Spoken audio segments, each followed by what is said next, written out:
Welcome to County Portal, your simple source for local government services and public records. Let's get started.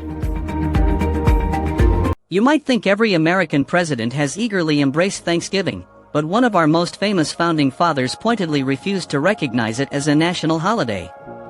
That president was Thomas Jefferson.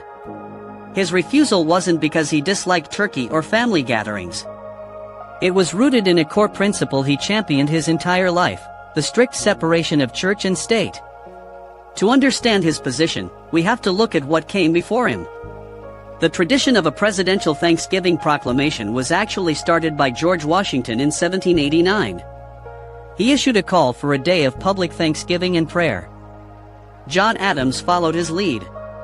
But when Jefferson took office, he stopped the practice completely.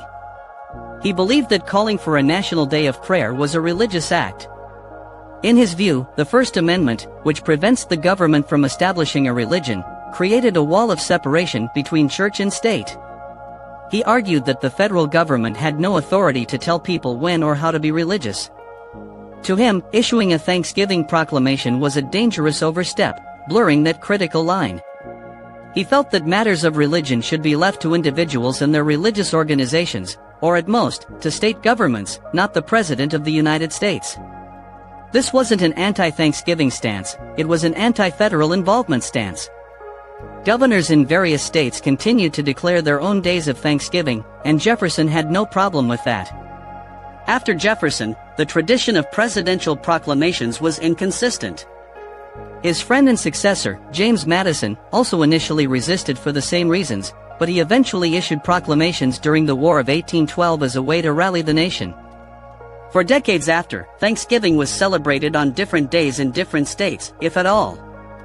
It wasn't the unified, national event we know today.